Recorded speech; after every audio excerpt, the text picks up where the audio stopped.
Well, that sucked.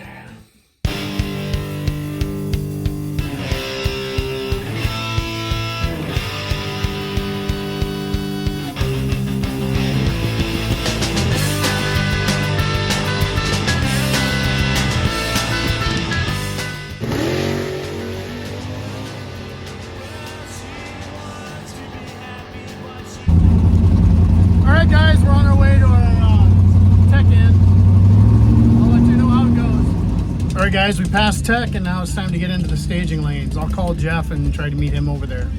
First run I'm going to run with the hood off. Then I'll put the hood on once we get back to the pit. So this is my test run after tech, and the carburetor was cutting out on me and just a lot of stumbling issues. The car couldn't get out of its own way, so they ran an 8.1 with a 179 60 foot. And my reaction time was 0.5. So the 950 was running like shit, so we swapped out with just a quick fuel 850. Well, I'm dead in the water. I don't know if it's just the battery dead. We put the jump pack on it and it wouldn't fire up the pump. So the pump's only going up to 3 pounds per square inch. And the car's not starting, so good thing we're testing. Well, the fuel pump took a shit, so, and special thanks to Dan and the other guy, I'll get his name here in a little bit, but they gave me a Jegs Black pump to swap out for this burned up Holly Black.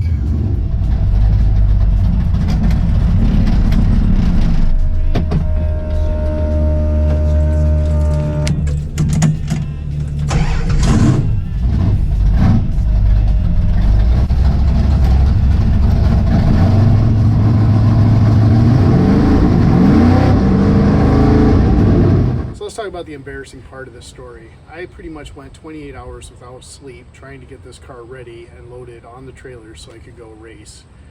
When I got off work Friday, I was putting the spark plug back in. I was trying to get the carburetor running. During that time, I'd filled the tank of the car. I fiddled around with it, couldn't get it running, and that's when Jeff came over and we did get it running, and I loaded it on the trailer.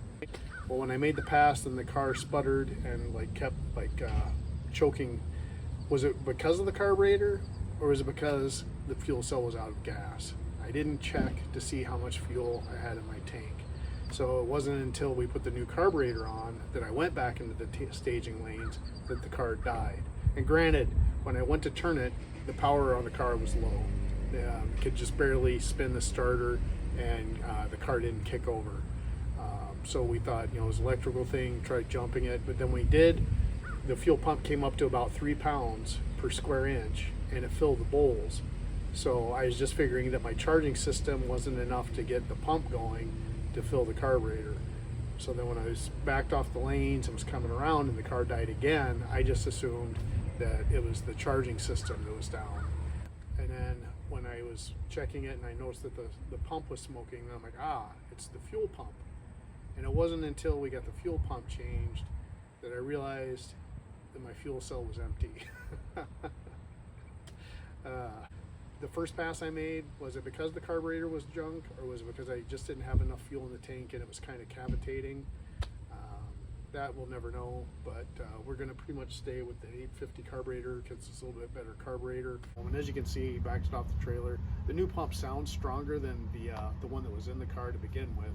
So, I mean, at least I've got a healthier pump in it. Unfortunately, I work this next weekend, so it doesn't look like we're going to get a chance to go until probably the first weekend of September and then the second week of September. So if everything goes right, I'm going to get 2 more chances to try to get this car to run down the track.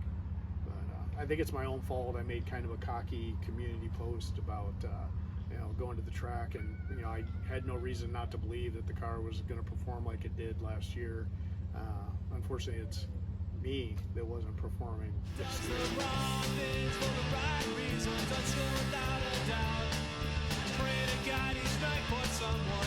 Something to cry about.